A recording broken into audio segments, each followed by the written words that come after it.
There's been a lot of unfair criticism about SeaWorld these days, and it has a lot of people asking questions, which I totally get. So today what we're here to do is to try to answer one of those key questions that almost everybody has about our killer whales.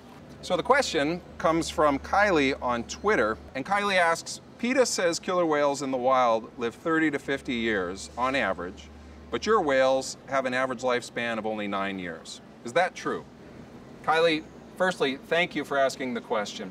And I gotta tell you, it's absolutely not true. But you don't just have to take our word for it. Some of the best marine mammal researchers in the world work for the federal government at the Alaska Fisheries Science Center. You know what they found? That killer whales that live at SeaWorld live just as long as killer whales in the wild. In fact, one of the authors of that report told the Wall Street Journal, quote, "Survival in the wild is comparable to survival in captivity." That doesn't happen by accident. The reason our killer whales are living long lives, thriving and healthy here at SeaWorld is because of the comprehensive healthcare program that we can provide for them. Yeah, so let's just switch over to Trua so we can push that. We've really just been monitoring her for hormonal activity to see if she's cycling normally, but health-wise, everything has looked really normal. Let's just look at her prunes. So every single day, SeaWorld vets and animal care staff do a thorough examination of every whale.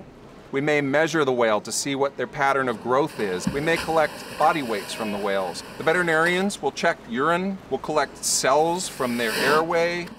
We can culture those things, look under a microscope, and look for trends in the health of that individual whale. And then how much serum are we banking? As much as we can get? As much as we can get. That way we Okay. have lots of serum banked for all the researchers that are coming along and wanting serum. Okay, we collect bloods from all of our killer whales. We can identify subtle changes in their blood results that will give us a hint as to whether a killer whale is beginning to become sick. And then we can intervene early and stave off the illness altogether. Yeah, I've been able to upload it into his record. This eye looked great. It looked completely normal. All of these tests allow us to very, very closely monitor the health of each and every single killer whale. And that's why we're here. That's why we've got the largest killer whale care staff in the world. I'm a veterinarian, and just like doctors, we veterinarians take an oath. I wouldn't work here if I wasn't able to give these whales the world-class care they deserve. So don't believe what PETA and Blackfish are saying. Our killer whales live lives just as long as killer whales in the wild.